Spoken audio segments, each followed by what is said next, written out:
Thanksgiving weekend, 1989. Manhattan, Little Italy. A 72-year-old widow named Nettie Sorelli was on vacation in Florida. Her apartment on the third floor of a building at 247 Mulberry Street sat empty. While she was gone, FBI agents broke into her home. They planted a listening device, a single microphone hidden inside the apartment walls. For the next 13 months, that microphone would record 600 hours of conversations. And those recordings would destroy organized crime in New York. The setting: the most powerful mob headquarters in America. 247 Mulberry Street sat in the heart of Little Italy in New York City. Downstairs was the Ravenite Social Club, a legitimate-looking community gathering place. Wood paneling, red leather chairs, a coffee machine, nothing suspicious. But for decades, it had been the actual command center of organized crime in New York. Lucky Luciano had used it. Carlo Gambino had used it. By 1985, John Gotti had made it his base of operations. The Ravenite was where the mob's most important business got discussed. Territory disputes, contract murders, money laundering operations, who gets killed and why, everything. The untouchable Don, John Gotti, before the fall. John Gotti had done something that seemed impossible. He killed his boss, Paul Castellano, in broad daylight in front of a restaurant in Manhattan in 1985. No permission from the commission, no approval from other families, just a bullet to the back of Castellano's head and a bullet to his driver. The mob world expected immediate retaliation. The other families had rules. You don't just murder a boss without getting permission first. But Gotti was so popular with the rank-and-file members that nobody challenged him. Within weeks, Gotti had taken over the Gambino family. Within months, he had consolidated power completely. By 1987, John Gotti was the most powerful mob boss in America, the leader of New York's most important crime family, the man others went to for decisions. The media called him the Teflon Don because nothing seemed to stick to him legally. He'd been arrested multiple times, but never convicted of anything serious. The FBI, meanwhile, was obsessed with taking him down. The problem: how do you bug a mob boss? The FBI's Gambino squad, led by Bruce Mau, understood something that would become crucial to everything that followed. To prosecute John Gotti, they needed him on tape, talking about crimes, discussing murders, planning illegal activities. But Gotti was careful, too careful. In 1988, they tried bugging the Ravenite Social Club directly. They got inside, they planted microphones, they waited for recordings. Nothing. The problem was simple. The Ravenite was noisy. An espresso machine hissed constantly, a soda machine rattled, multiple conversations happening simultaneously. The FBI used audio filters, they moved the microphone around, they tried everything. All they got was garbage recordings. They could hear voices, but they couldn't make out what was being said. Audio clarity was terrible. Meanwhile, Gotti was getting smarter. He realized people could see him inside the Ravenite from the street. He started requiring his capos to meet with him inside the club every Wednesday night to show loyalty and respect. The regular weekly meetings meant the FBI could photograph and identify mob members. But for the most sensitive conversations, Gotti disappeared. Nobody could follow him. FBI agents watched him walk into the Ravenite, then hours later he'd walk out from a different exit. The agents couldn't figure out where he was going. The breakthrough: finding the apartment. The FBI had an informant inside the mob, someone feeding them information. The informant reported something crucial. Gotti sometimes left the Ravenite through a back door. He'd walk into an adjacent hallway inside the building. Then he'd go upstairs to an apartment somewhere in the building. FBI agents started investigating the building's residents. they discovered a woman named Nettie Sorelli, a 72-year-old widow. Her late husband, Michael Sorelli, had been a soldier in the Gambino family. He died years earlier, but the apartment was still being used. And Gotti had been using it for his most sensitive meetings. The apartment was on the 3rd floor, apartment 10. The FBI realized what was happening. Gotti would leave the Ravenite when he needed to discuss real heavy stuff. The murders, the money, the business that needed protection. He'd go upstairs to Nettie Sorelli's apartment where he couldn't be heard from the street. Only a handful of people knew about this practice. His underboss, his consigliera, his most trusted captains. It was his secret vault. The plan: breaking into the widow's home. Over Thanksgiving weekend 1989, the FBI found out that Nettie Sorelli would be vacationing in Florida. The apartment would be empty. Bruce Mao and the FBI made a decision. They would break in, plant a bug, see what Gotti discussed when he thought nobody was listening. They had the legal authority to do it. A federal judge had signed off on an electronic surveillance warrant. The FBI had probable cause that crimes were being discussed in that apartment. On the Friday of Thanksgiving weekend, while Nettie Sorelli was enjoying the beach in Florida, FBI agents broke into her apartment. They had schematics of the building. They knew the layout. They planted a sophisticated listening device inside the apartment walls. Then they left, making sure nothing looked disturbed. Nettie Sorelli came back from vacation, never knowing the FBI had been inside her home. She went about her life, going to church, visiting neighbors, having dinner. All the while, the FBI was listening to every single conversation that happened above her head. The danger, when Gravano heard himself. The second part of this story involves Salvatore "Sammy the Bull" Gravano. Gravano was Gotti's underboss, his right-hand man, the guy everyone thought was loyal to Gotti completely. But in December 1990, after Gotti was arrested, something happened that changed everything. The FBI played portions of the apartment tapes to the prosecution. When Gotti heard that the tapes existed and that they had been used against him, he made a critical mistake. He told Gravano they couldn't listen to the tapes, that listening to them would give Gravano ideas, that Gravano should just trust him. Gotti forbade Gravano from hearing what was on the tapes. This terrified Gravano. If Gotti was saying, "Don't listen to the tapes," that could only mean one thing. Gotti had said something negative about Gravano on those recordings. Gotti was probably laying groundwork to have Gravano murdered, making it seem justified to the other capos. Gravano got paranoid. He got scared.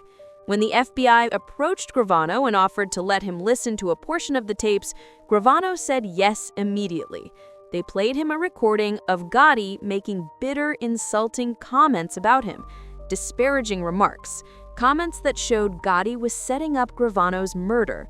That was the moment Gravano decided to cooperate. He agreed to become a witness, to testify against Gotti, to tell the government everything he knew about the Gambino family. The betrayal, when the underboss turns witness. Sammy the Bull Gravano was a killer, a legitimate hitman for the mob. FBI investigators estimate he was involved in 19 murders, maybe more. Gravano himself later admitted to 19. He had made a lot of people money through violence and intimidation, but when he realized Gotti was planning to have him killed, he made a choice. He flipped. He agreed to testify in open court about organized crime, about the structure, about the murders, about Gotti's leadership. This was almost unheard of at the time. An underboss of a major crime family testifying against his boss was shocking. Nobody did that. Nobody. It violated every code organized crime had. But Gravano did it anyway. In return, the government agreed to a deal, a reduced sentence in exchange for testimony. Gravano knew this meant he could never go back. His entire mob family was finished with him. Every organized crime family in America would view him as a traitor, but it was better than being murdered by Gotti. The trial, when Gotti's own words convicted him.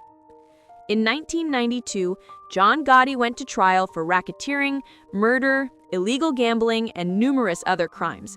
The prosecution played portions of the apartment tapes in open court. Jurors heard John Gotti in his own voice, on tape, ordering murders. They heard him discussing his criminal enterprises. They heard him talking about paying off police and judges. They heard him explaining the structure of the Gambino family. The tapes were devastating. Gravano testified about the murders discussed in those tapes. He provided specific details, context, background. Gotti's own defense was that Gravano was a liar, a cooperator trying to save himself. But then the tapes played, and Gravano's testimony matched the tapes exactly. The jury didn't have any doubt. In April 1992, after just days of deliberation, they returned a guilty verdict on all counts. John Gotti was convicted of 5 murders, conspiracy to commit murder, racketeering, obstruction of justice, tax evasion, illegal gambling, and extortion. The judge sentenced him to life in prison without the possibility of parole. Gotti's criminal career was over. The ripple effect. The dominoes fall. Once Gravano flipped and Gotti was convicted, the entire structure of organized crime in New York began to collapse. The mobsters who had been loyal to Gotti saw what happened. They saw that their boss was going to die in prison, that loyalty to Gotti meant nothing. More people started cooperating with the government. More capos testified against their bosses. More soldiers became informants. The domino effect was devastating. By the mid-1990s, most of the major New York mob leaders had either been convicted or were in the process of being convicted. Paul Castellano was dead, murdered by Gotti. John Gotti was in prison for life. The underbosses were either dead, in prison, or becoming witnesses. The Colombo family was in chaos from internal war. The Genovese family had lost several bosses to federal prosecutions. The Lucchese family was fractured. The Bonanno family was weakened. All of it traced back to one decision: planting a bug in Nettie Sorelli's apartment over Thanksgiving weekend, 1989. The mistake. Why Gotti lost. The question everyone asks is simple. Why didn't Gotti realize he was being bugged? The answer reveals something about Gotti's biggest flaw: arrogance.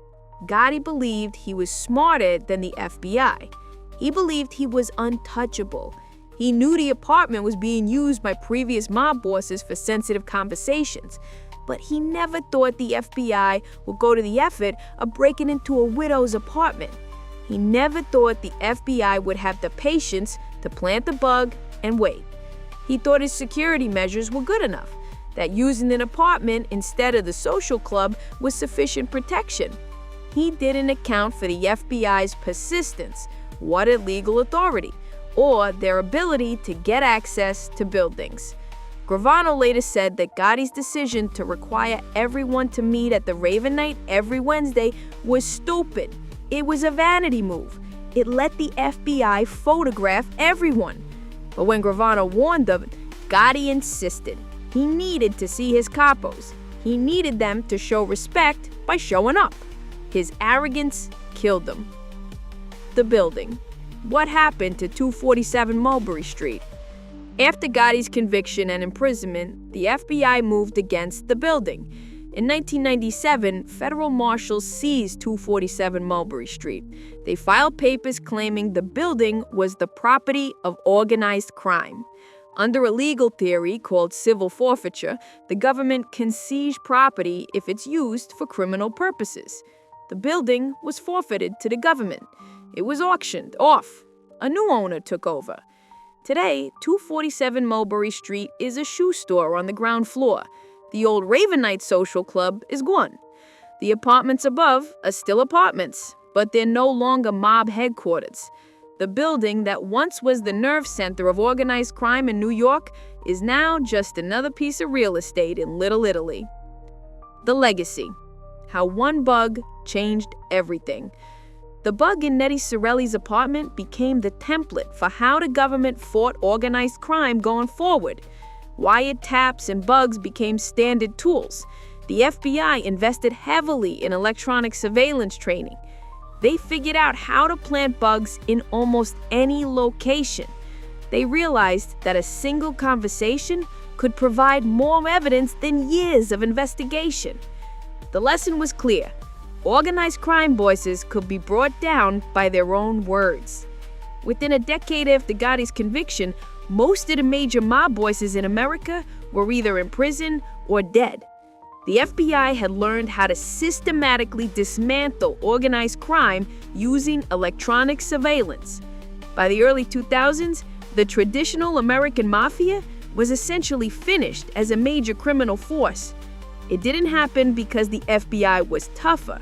It happened because the FBI was smarter.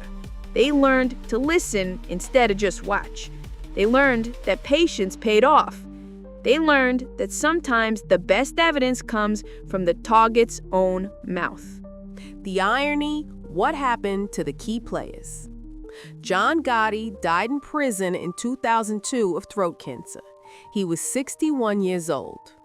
He spent the last decade of his life in a maximum security federal prison. Sick, weak, isolated. Sammy the Bull Gravano testified against multiple mob bosses. He received a reduced sentence and was eventually released. He violated parole multiple times and went back to prison, but he survived. Frank Lacasio, Gotti's consigliere, was also convicted based on the apartment tapes. He received a life sentence. Bruce Mao, the FBI agent who led the investigation, became a legend in law enforcement. He was the key to everything. And Nettie Sorelli, the 72-year-old widow whose apartment was secretly bugged? She went about her life never fully understanding what had happened in a home above her head. She was never informed that the FBI had used her apartment to record one of the most important prosecutions in organized crime history. She was never given a choice about whether her home could be used for this purpose. It was done, and it worked. The question, was it worth it? There's a legitimate debate about whether the FBI was justified in secretly breaking into Nettie Sorelli's apartment without her knowledge or consent. Yes, they had a legal warrant. The judge approved it. The law allowed it. But ethically, is it right to use someone's home for electronic surveillance without their knowledge? Nettie Sorelli was an innocent widow. She wasn't involved in organized crime. She wasn't part of the conspiracy. Yet her apartment became ground zero to destroying the mob. On one hand, it worked. It resulted in convictions of dangerous criminals. On the other hand, it required violating an innocent person's privacy. The government made a choice. An innocent woman's privacy was less important than bringing down organized crime. Most people would probably agree that it was the right choice. The results speak for themselves. But it's worth noting what was given up to achieve those results. The real story, what the media missed. For years after Gotti's conviction, the media focused on Sammy the Bull Gravano's testimony. They made it seem like Gravano was the hero of the story, the rat who took down the boss. But the truth is different. Without the bug in Nettie Sorelli's apartment, Gravano's testimony would have been just his word against Gotti's word. It would have been a he said, she said situation in a federal courtroom. The jury might not have believed Gravano. But with the tapes playing Gotti's own voice, ordering murders, and discussing crimes, suddenly Gravano's testimony had corroboration. The tapes proved Gravano was telling the truth. The tapes made Gotti's conviction inevitable. So the real story isn't about Gravano flipping, it's about the FBI listening. It's about patience, persistence, and a single listening device planted in a widow's apartment over Thanksgiving weekend. The final lesson: when organization beats force. The Italian mob had been built on the idea of strength and loyalty. You were loyal to your boss, you didn't talk, you didn't cooperate with the government. You were tough, you were violent, you were feared.